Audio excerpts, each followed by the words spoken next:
Hey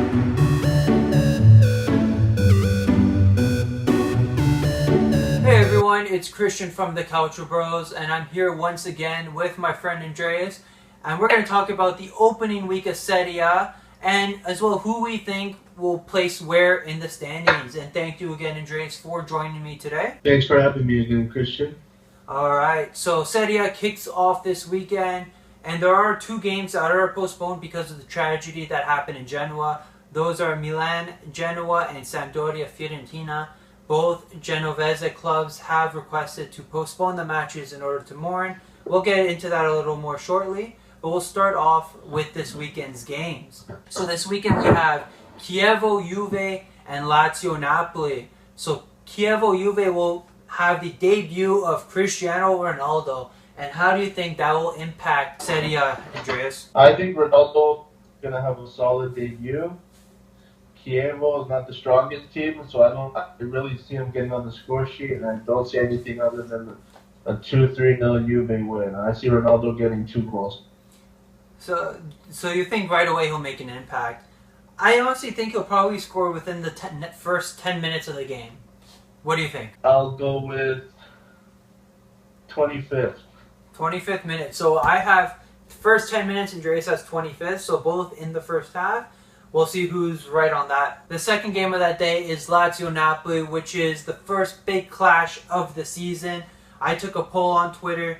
You guys said 33%, 33% of you guys said Lazio will win, 33% said it would be a draw, and 34% said Napoli would win. So very close results there, Andreas. What do you think of it? I'm going with a 1-1 draw. So you're in that draw category there, and it is going to be a tough game for sure. Napoli is going to be as strong this year, and Lazio, I think they made a couple good purchases, so they're around the Europa League and Champions League spots.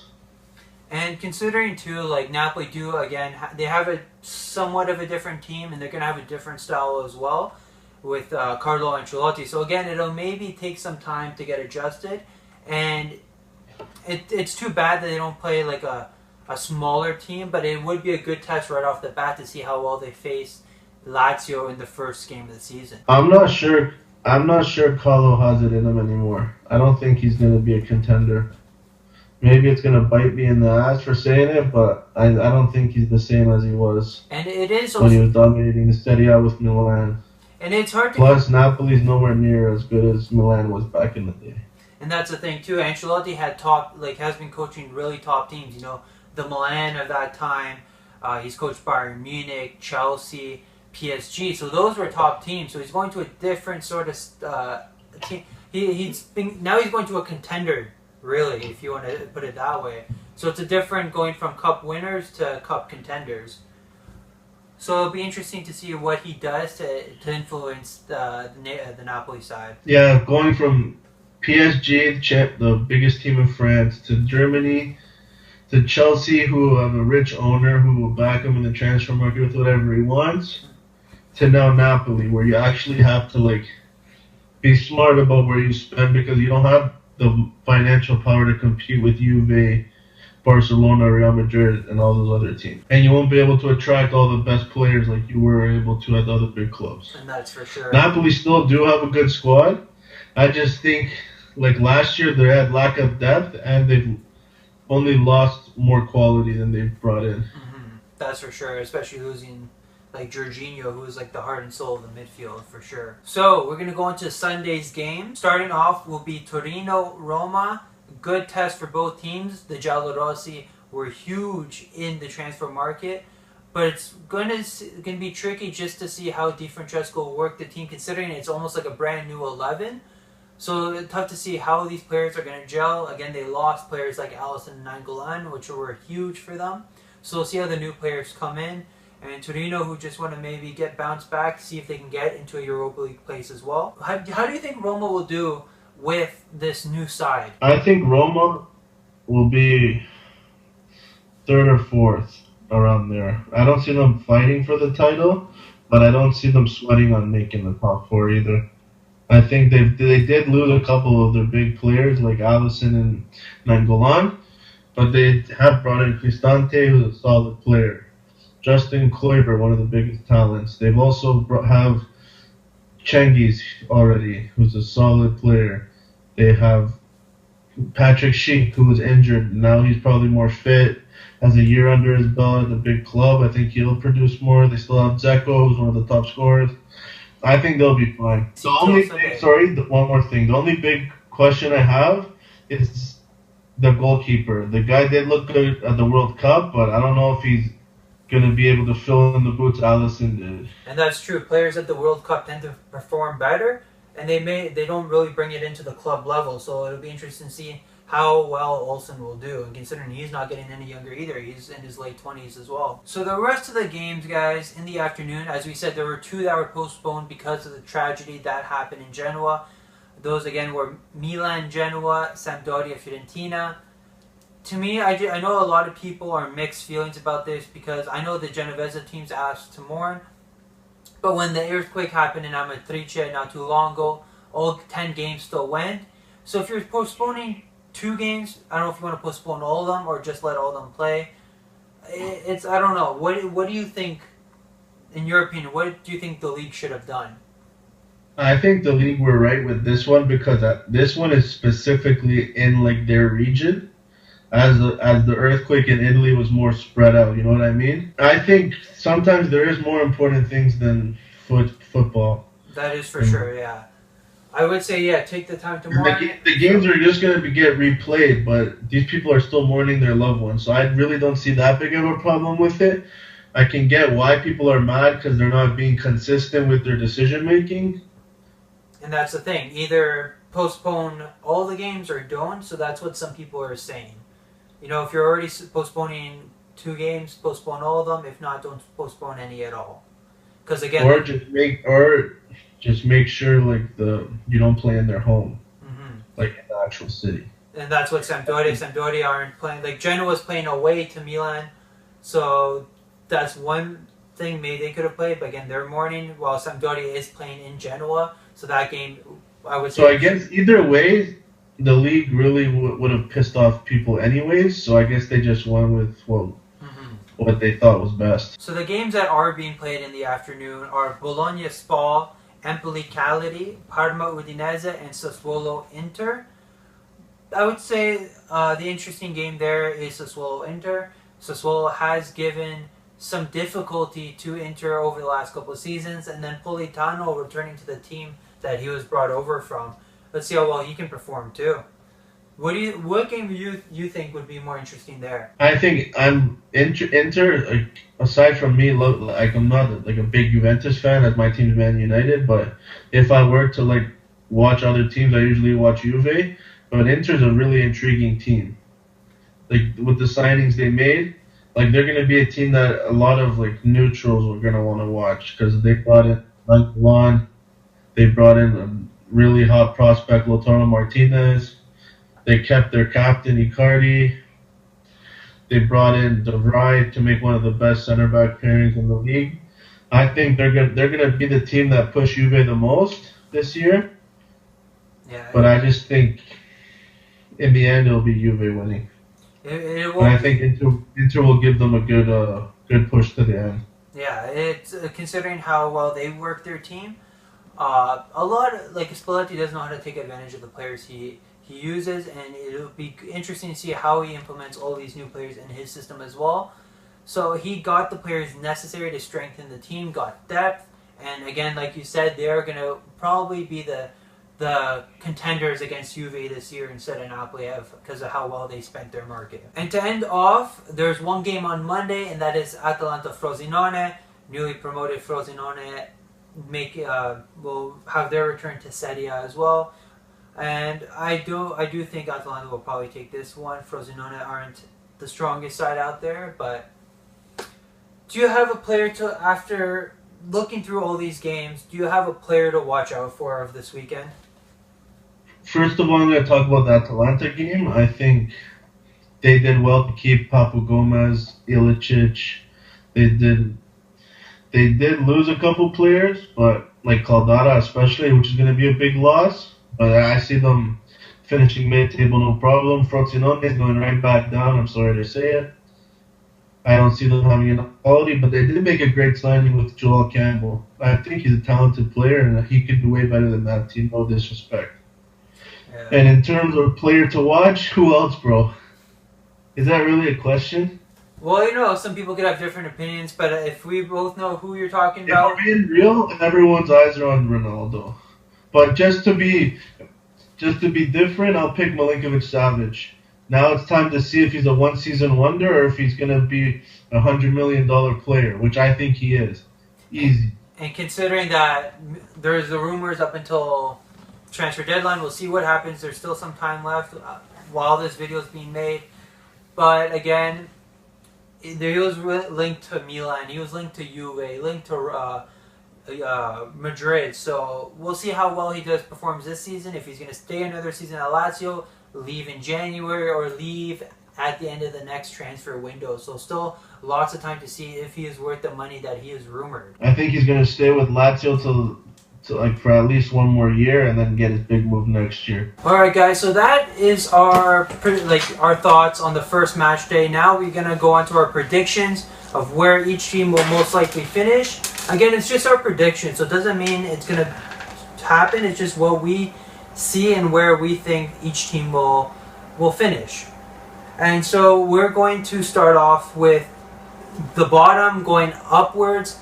So my bottom is Frosinone. They're back in Serie A after a couple of years, but I still don't think they have the quality to stay up. Do you agree or disagree? I have them 20th as well. They did make a good signing with Joel Campbell. Even Capuano from Cagliari is a good signing.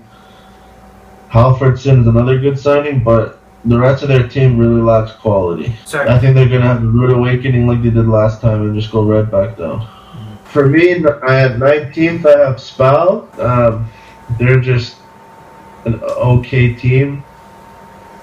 And they signed Milinkovic-Savic's brother. He looks okay. Viviani as well. He's experienced. Paloshki is a Serie A striker. He'll score you 5 to 10 goals. Giroud used to play for Arsenal, but that's about it. He's average. I think Spal's going right back down where they kicked them as well. So my 19th pick is actually Empoli. The reason I think they'll go back down is just because they, again, don't have the quality. They did bring in some experience with Luca Antonelli. But I feel that now they did lose one of their top scorers from last year in Donnarumma. So there's some goal-scoring threat there, and that's why I believe they're going to go 19. And the last team to get relegated, in my opinion, is Spal. So they finish ahead of your prediction, Andreas. But I still do feel that they're going to go down even with the players that they brought in as well. Who do you have for 18th? I have Empoli at 18th. I think they made some decent transfers with Uchan and Aqua. They also signed Antonelli, who's a decent fullback for a lower team. But realistically, they're still not good enough to stay up. So they'll probably go back down as well. I have them at 18th. Looks like that wraps up the relegation teams. So now, right up, just avoiding relegation, I have the Flying Donkeys, Chievo. I like the signing of Obi. Even Djordjevic, he didn't play that much at Lazio, but I think he'll get good game time at Chievo. Giaccherini's always a solid Serie A player, so I think they'll have just enough to stay up. For my opinion, I'm going to go with Parma after the fairy tale of being promoted every year since going back to Serie D. I still think they have enough just to stay in, but I feel they'll finish just above the relegation zone.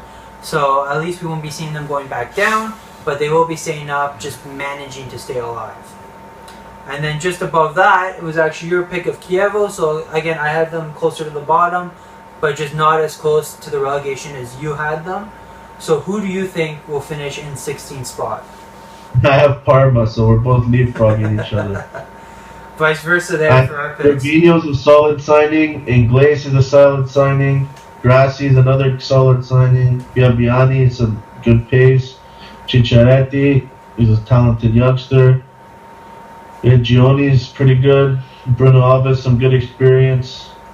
I think they'll have enough to stay up. At 15th, I have Bologna. I don't think they'll go down, but I don't think they strengthened enough to really push for the mid-table spots.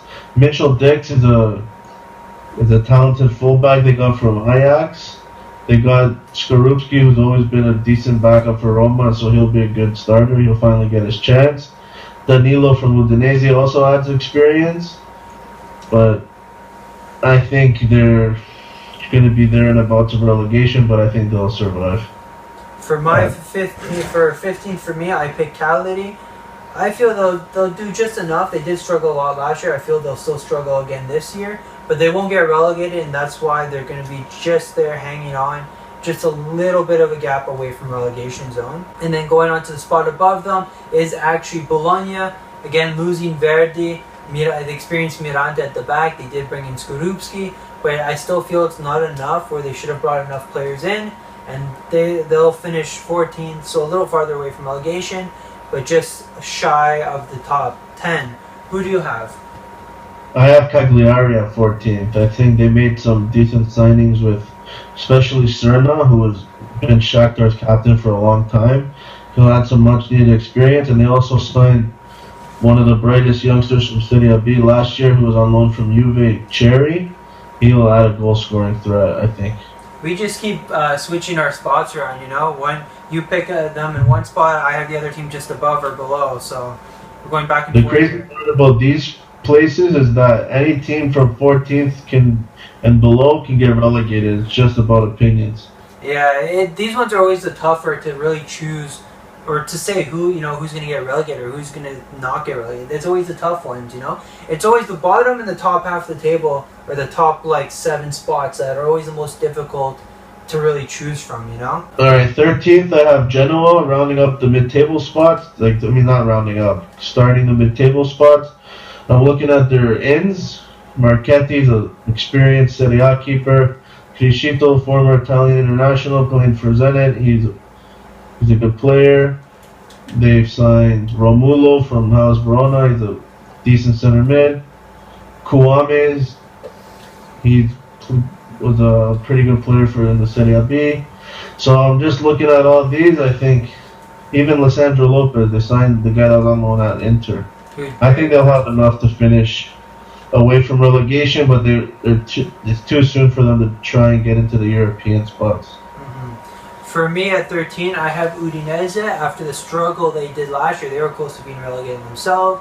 But I feel they will manage to not be in trouble as much, and they will just be shy again of the top 10 in that 13th spot there. So a little farther away from the bottom, but not going inside, reaching 10th at all.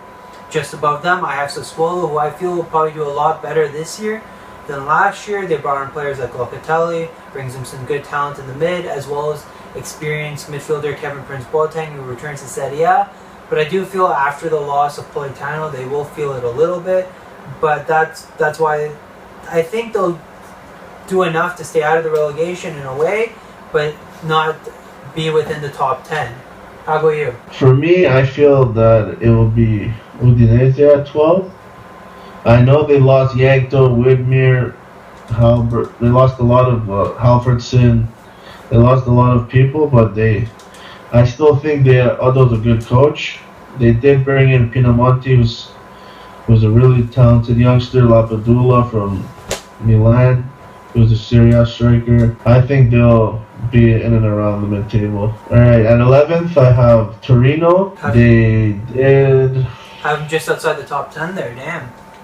This really depends on them though, keeping consistent and also keeping Belotti.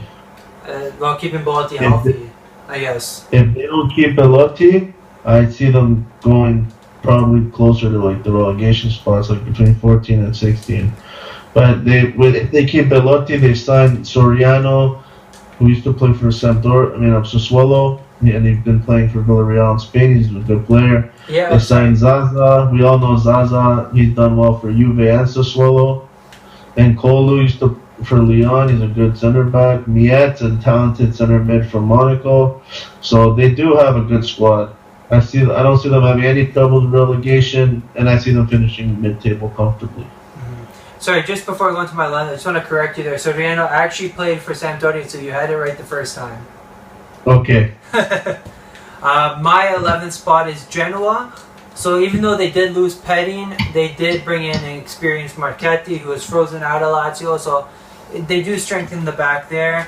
And I do feel they have a team to compete with, especially Ballardini coming back and doing really well with them. But I still feel they'll be outside the top 10 and not being able to be relegated. That's just me. And then finishing above them will be their city rival, Sampdoria. They do have a strong team. They did strengthen a lot recently with Saponara. They have a strong striker up front with Quagliarella, even though they did lose Duvan Zapata. But I still feel they have a strong enough team to finish inside the top 10. For me, I have Sassuolo for the 10th place. They did lose Politano, which is one of their main scoring outlets, but they did bring Boateng. They brought a talented youngster, Jermaine Boga from Chelsea, Mauricio Lemos from the solid center back. Juricic was once a career mode legend. I remember him. Can't go wrong with career mode or football manager, you know? And Locatelli, I'm surprised Milan let him go. He's a great midfielder. I think he'll add a much needed quality. And he'll bring them the quality they've been missing since Pellegrini went to Roma. Mm-hmm.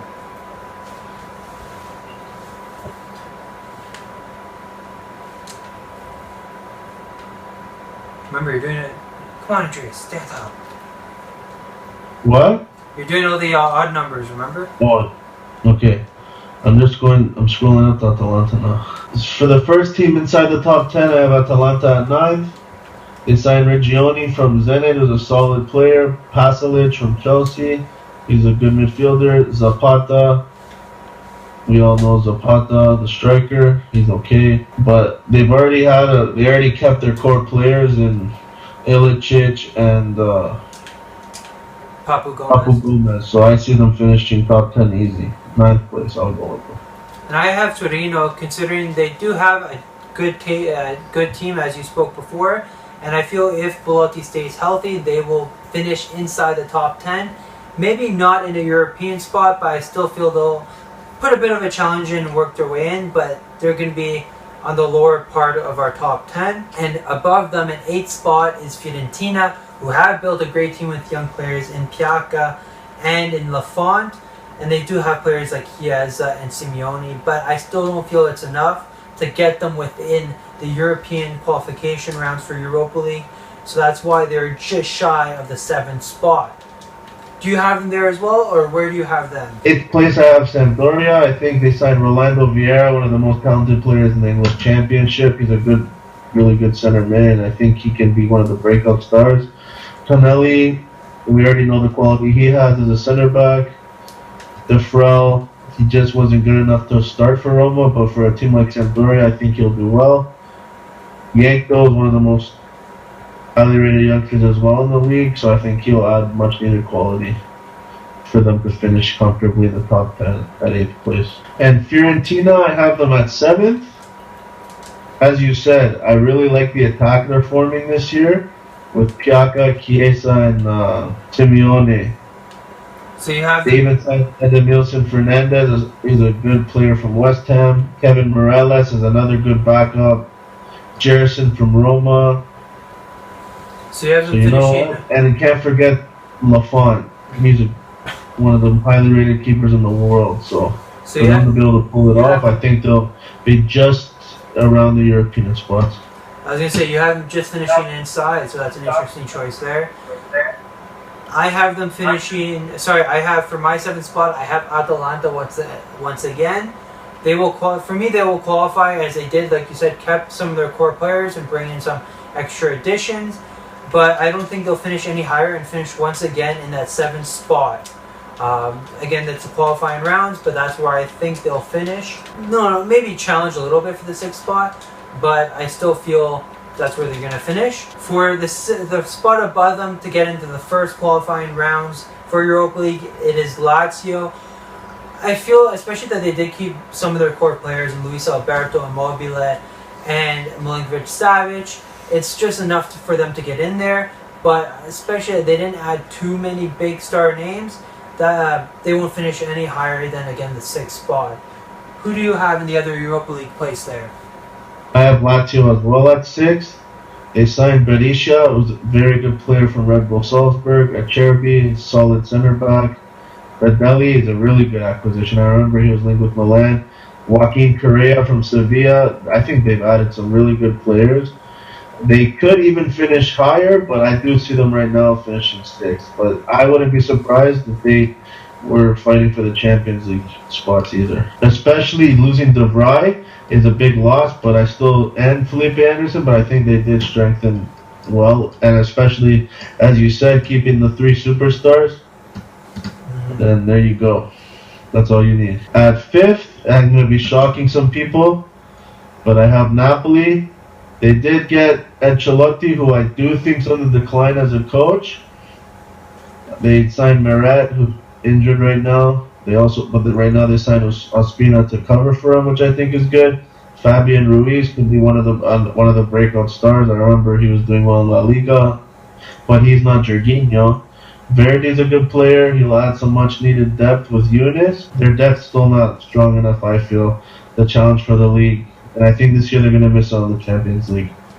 That is a true shocker, considering Napoli have been one of the title contenders for the last few years. So it is tough to hear that you have them finishing just outside the Champions League spot. So that's an interesting. I have them more just because everyone around them got better, where they kept their squad and haven't really strengthened as good as I thought they should.